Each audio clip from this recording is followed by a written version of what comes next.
Good morning. My name is Gil Gomez. I'm the president of the LA School Police Officers Association. And once again, I would like to echo what Ms. Nichols said. Thank you very much for negotiating, helping us get a 2-year contract for our healthcare.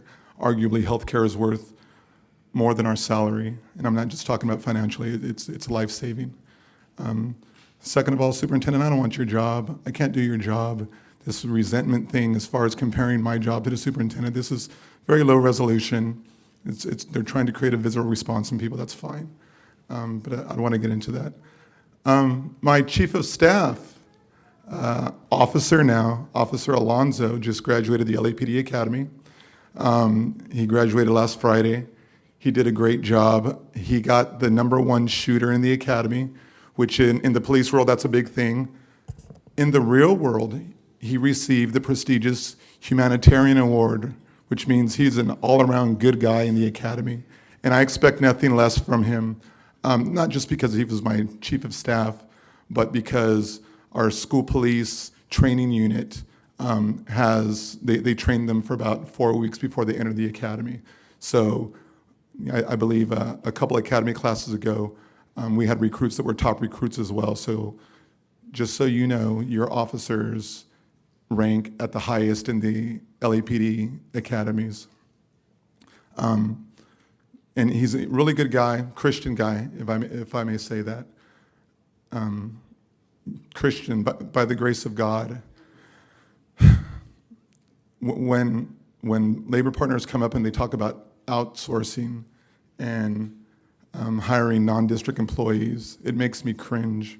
Because once again, when you outsource people to do non-police work, not that you can't have consequences, dire consequences. I'm not saying you can't, but it will not result in usually things like somebody getting hurt, shot, or killed on and around our campus. I'm going to talk about Wilson High School, and I wasn't going to, but a couple weeks ago there was a incident at Wilson High School at dismissal. Dismissal was 3:30, and around 3:35 there was a shooting incident around our campus. 3 days after the incident happened, I walked myself, because I listened to what the media said, and I walked myself. I walked the campus. I used to work the campus, and I got phone calls to go to the campus.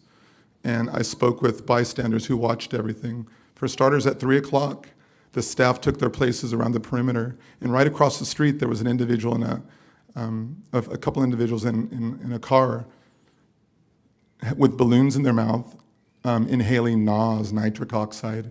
Usually people do drugs before they're about to commit a violent crime. I asked the people around there what would have normally happened. They said we would have called school police because somebody was across the street doing drugs, and the school police car would have drove to the front of the school and would have possibly prevented this incident. And that makes sense. I mean, when you use the analogy of the human body, when a pathogen, a bacteria comes in the body, it heightens the immune system, and the T cells, the killer cells that kill cancer, show up. This is the response, the type of response that the school police officers do when there is an incident of whatever level, such as smoking NOS right across the street or inhaling NOS right across the street. The staff could call the school police officer that's assigned there, and within minutes, the school police car at the very least would be a deterrent for people to not create, in this case, a shooting. Having said that, 5 minutes later, an individual exited the car. A little bit of background story.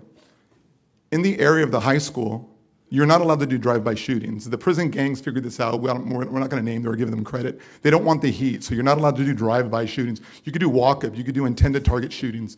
So just like a textbook gang hit, people exited a vehicle, walked up, and apparently there might have been multiple shooters. And this is not coming from our police department. This is coming from me and the sources on the ground that I spoke with. The students were the intended target. I believe there was 2 of them running in the parking lot, and the shooters were shooting, and they hit teachers' cars in the parking lot at dismissal, a packed dismissal. There was a district employee sitting in their car, and while sitting in their vehicle, a bullet hit the windshield right in the center between the driver and the passenger. The principal, God bless him, who I did not speak to, hits the ground because he heard bullets whizzing, according to bystanders, as did other people hear bullets whizzing by.